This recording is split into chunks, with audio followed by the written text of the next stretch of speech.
السلام علیکم، کیسے ہیں آپ لوگ؟ امید ہے سب خیریت سے ہوں گے۔ تو بچوں، آج ہمارا کون سا پیریڈ ہے؟ اردو ادب۔ تو پچھلی کلاس میں ہم نے اردو ادب میں کیا پڑھا تھا؟ جی، نظم میرا خدا۔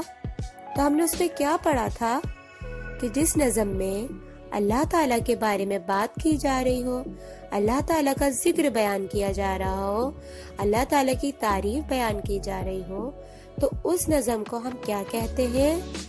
حمد۔ تو آج ہم اسی نظم میرا خدا کا کام کریں گے۔ تو ہم نے سلیبس سمجھا تھا نا، سلیبس میں نظم میرا خدا کا سب سے پہلے کیا تھا؟ خوش خطی۔ تو خوش خطی کا کیا مطلب ہوتا ہے؟ خوش خطی کا مطلب ہوتا ہے لکھنا۔ تو آئیے ہم خوش خطی کرتے ہیں، یعنی نظم میرا خدا کو لکھتے ہیں۔ تو سب سے پہلے ہمیں پتہ ہونا چاہیے کہ یہ نظم ہم کون سی میقات سے کر رہے ہیں؟ درمیانی میعاد کے میقات اول سے کر رہے ہیں۔ تو آئیے ہم اس نظم کی خوش خطی کی طرف چلتے ہیں۔ سب سے پہلے کیا لکھا ہوا ہے؟ تو سب سے پہلے ہم کیا لکھیں گے؟ پیڑ اور پودے، شاخ اور پتے، سب کو بنایا میرے خدا نے، آم اور کیلے پھل میٹھے میٹھے، سب کو بنایا میرے خدا نے، کوے کبوتر رنگدار طوطے، چیل اور چڑیاں سارے پرندے، سب کو بنایا میرے خدا نے، ریچھ اور ہاتھی، شیر اور چیتے، بھینس اور گھوڑے حیوان سارے، سب کو بنایا میرے خدا نے، جھیل اور دریا چاند اور تارے، صحرا سمندر میدان ٹیلے، سب کو بنایا میرے خدا نے۔ تو آئیے اس خوش خطی کو ہم ایک بار دوبارہ سمجھ بھی لیں۔ پچھلی کلاس میں ہم نے نظم میرا خدا میں کیا سمجھا تھا کہ چاہے پیڑ ہو، پودے ہو، جتنے بھی حیوان ہیں، جانور ہیں، بڑے بڑے سمندر، دریا، آسمان، چاند، ستارے، یہ سب کچھ کس نے پیدا کیا ہے؟ اللہ تعالیٰ نے پیدا کیا ہے۔ کیا یہ ہم سب پیدا کر سکتے ہیں؟ کیا ہم بنا سکتے ہیں اتنا بڑا آسمان؟ کیا ہم اتنی بڑی زمین بچھا سکتے ہیں؟ کیا ہم اتنا سارا پانی سمندر جیسا لا سکتے ہیں؟ نہیں، یہ صرف اور صرف کس کی شان ہے؟ اللہ تبارک و تعالیٰ کی شان ہے۔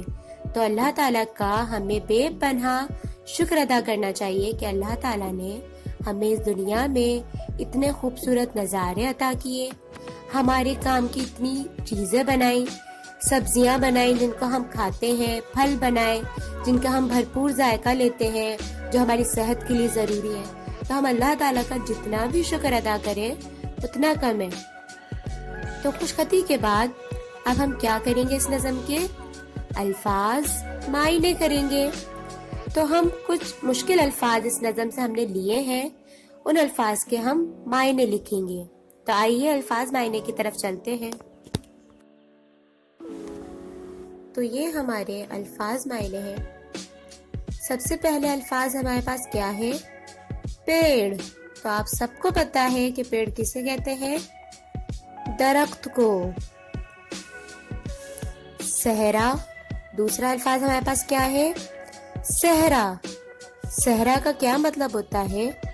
خشک میدان، یعنی وہ جگہ جہاں پر خشکی ہو، یعنی جہاں پانی نہ ہو، جہاں پر ہریالی نہ ہو، کوئی پودا نہ اگتا ہو، کیونکہ جہاں پر نمی نہیں ہوتی، پانی نہیں ہوتا، اس جگہ پر کوئی پودا بھی نہیں ہوتا، کوئی پیڑ نہیں ہوتا، اور وہاں پر صرف اور صرف خشکی ہوتی ہے۔ تو وہ خشک جگہ کیا کہلاتی ہے؟ صحرا۔ اس کے بعد ہمارے پاس نمبر 3 الفاظ کون سا ہے؟ رنگدار۔ رنگدار کیا مطلب ہے اس کا؟ رنگین۔ تو رنگین کا کیا مطلب ہوتا ہے؟ رنگین کا مطلب ہوتا ہے یعنی جس میں بے شمار رنگ ہو اس چیز کو ہم کہتے ہیں رنگین. اس میں بے شمار رنگ ہو اس چیز کو ہم کیا کہتے ہیں؟ رنگین یا پھر رنگدار. اس کے بعد ہمارے پاس کون سا الفاظ ہے؟ حیوان. حیوان کے کیا معنی ہوتے ہیں؟ جانور. حیوان کسے کہتے ہیں؟ جانور کو کہتے ہیں. تو جانور تو آپ کو پتہ ہے نا، جیسے بلی، خرگوش، شیر، چیتا، یہ سب کیا ہے؟ حیوان ہے. اس کے بعد ہمارے پاس کون سا الفاظ ہے؟ ٹیلا. تو ٹیلا کے کیا معنی ہوتے ہیں؟ چھوٹی پہاڑی، یعنی جو مٹی کی پہاڑیاں بنی ہوئی ہوتی ہیں چھوٹی چھوٹی، اس کو ہم ٹیلا کہتے ہیں. اور اگر یہ بہت ساری ہو تو یہ کیا کہلاتے ہیں؟ ٹیلے. تو یہاں ہم ایک الفاظ کا معنی بتا رہے ہیں نا، تو ایک اس پہاڑی کو، چھوٹی پہاڑی کو ہم کیا کہیں گے؟ ٹیلا. جبکہ نظم میرا خدا میں ٹیلے کا ذکر ہوا ہے. تو ٹیلے جہاں پر چھوٹی چھوٹی پہاڑیاں ہوں، بہت ساری پہاڑیاں ہوں، وہ ٹیلے کہلاتے ہیں. لیکن خالی ٹیلا کو ہم کیا کہیں گے؟ چھوٹی پہاڑی. تو امید کرتی ہوں کہ آپ کو الفاظ معنی بہت اچھے سے سمجھ آ گئے ہوں گے. تو اب ہم اپنا سلیبس کے مطابق دوسرے کام پر چلتے ہیں. تو دوسرا کام ہمارا کیا ہے؟ سوال جواب کرنا. تو آئیے اب ہم سوال جواب کی طرف چلتے ہیں. تو یہ ہمارے سوال جواب ہیں. تو پہلا سوال ہمارا کیا ہے؟ ہم سب کو کس نے پیدا کیا؟ جواب: ہم سب کو اللہ تعالیٰ نے پیدا کیا ہے. تو اس سوال کا کیا مطلب ہے؟ کہ ہم صرف ہماری کیا انسانوں کی بات ہو رہی ہے؟ نہیں، جانور، چرند پرند، جو پرندے آسمان پر اڑتے ہوئے نظر آتے ہیں ہمیں، سمندر میں مچھلیاں تیرتی ہوئی نظر آتی ہیں، چلتے پھرتے جانور نظر آ رہے ہوتے ہیں. تو یہ سب کس نے پیدا کیا ہے؟ اللہ تعالیٰ نے. یہ کسی عام انسان کی یا ہم جیسے انسانوں کی تخلیق ہو ہی نہیں سکتی. یہ بڑے بڑے آسمان، زمین، سمندر، دریا، جھیل، یہ سب کچھ کس نے پیدا کیا ہے؟ اللہ تعالیٰ نے پیدا کیا ہے. تو اس سوال کا کیا مطلب ہے کہ ہم سب کو کس نے پیدا کیا ہے؟ تو ہم سب کو سے مراد صرف انسانوں کی بات نہیں ہو رہی، بلکہ ہر ایک چیز کی بات ہو رہی ہے جو اس دنیا میں بھی موجود ہے اور دنیا کے باہر بھی موجود ہے. جیسے آسمانوں پر چاند، تارے، یہ سب کچھ کس نے پیدا کیے ہیں؟ اللہ تعالیٰ نے پیدا کیے ہیں. ہمارے امی کو، ابو کو، بہن کو، بھائی کو، ہمارے دادا دادی، جتنے بھی لوگ ہیں ان سب کو کس نے پیدا کیا ہے؟ اللہ تعالیٰ نے پیدا کیا ہے. مطلب کہ ہم سب کو کس نے پیدا کیا ہے؟ جی، اللہ تعالیٰ نے پیدا کیا ہے. تو چلیے اب ہم سوال نمبر 2 پر آتے ہیں. تو سوال نمبر 2 کیا ہے؟ تمام جانوروں کو کس نے پیدا کیا؟ تو جواب کیا ہے؟ تمام جانوروں کو کس نے پیدا کیا؟ بے شک اللہ تعالیٰ نے پیدا کیا ہے. تو سوال ہمارے پاس کیا ہے کہ تمام جانوروں کو کس نے پیدا کیا، اور اس کا کیا جواب ہے کہ تمام جانوروں کو اللہ تعالیٰ نے پیدا کیا ہے. تو ہم نے نظم میں بھی یہی پڑھا تھا نا کہ سب کو بنایا میرے خدا نے. تو ہم آسانی سے سوال جواب کر سکتے ہیں نا. ہمیں معلوم ہے کہ ہر ایک چیز کو، چاہے وہ جانور ہو چاہے انسان ہو، کس نے پیدا کیا ہے؟ اللہ تعالیٰ نے پیدا کیا ہے. تو اب ہم نظم کے مطابق اس نظم کے تیسرے سوال پر آتے ہیں. تو چلیے، یہ ہے ہماری نظم کا تیسرا سوال. جھیل دریا کس نے بنائے؟ تو جواب کیا ہے اس کا؟ جھیل اور دریا اللہ تعالیٰ نے بنائے. تو ہم نے پڑھا تھا نا کہ ہر ایک چیز کس نے بنائی ہے؟ اللہ تعالیٰ نے بنائی ہے. تو سوال نمبر 3 کا جواب بھی ہم آسانی سے لکھ سکتے ہیں کہ جھیل دریا کس نے بنائے؟ تو جواب کیا ہے؟ جھیل اور دریا اللہ تعالیٰ نے بنائے۔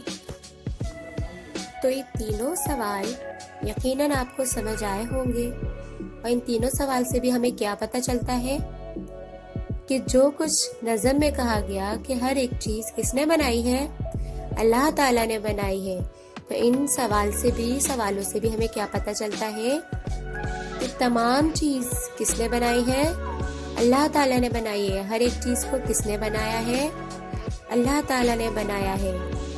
تو بے شک ہمیں اللہ تعالیٰ کا ہر پل شکر ادا کرنا چاہیے۔ اور شکر ہم کس طرح ادا کر سکتے ہیں؟ اللہ تعالیٰ کا شکر ہم کس طرح ادا کر سکتے ہیں؟ نماز پڑھ کر، دعا کر کر، اللہ کی عبادت کر کر، کیونکہ اللہ تعالیٰ ہم سے جن کاموں سے خوش ہوتا ہے ہم وہ کام کریں گے تو اللہ تعالیٰ کا شکر ادا کرنے کا موقع ملے گا۔ تو اللہ تعالیٰ کن چیزوں سے خوش ہوتا ہے؟ ہمیں اپنے بڑوں کی خدمت کرنی چاہیے، اپنے بڑوں کا کہنا ماننا چاہیے، ادب کرنا چاہیے، اپنے استاد کا احترام کرنا چاہیے، عزت کرنا چاہیے۔ تو ان تمام چیزوں سے اللہ تعالیٰ خوش ہوگا اور ہمیں اللہ تعالیٰ کا شکر ادا کرنے کا موقع ملے گا۔ تو امید کرتی ہوں بچوں کہ آپ کو میرا آج کا تمام کام بہت اچھے سے سمجھ آیا ہوگا۔ اپنی صحت کا بہت خیال رکھیے گا، اپنا بہت سارا خیال رکھیے گا، کیونکہ صحت اللہ تعالیٰ کی طرف سے ایک بہت بڑی نعمت ہے اور ہمیں اپنی صحت کا ہر پل خیال رکھنا چاہیے۔ تو شکریہ بچوں، امید کرتی ہوں کہ آپ اپنے بڑوں کا کہنا مانیں گے، ان کی خدمت کریں گے۔ تو اپنا بہت خیال رکھیے گا۔ اللہ حافظ۔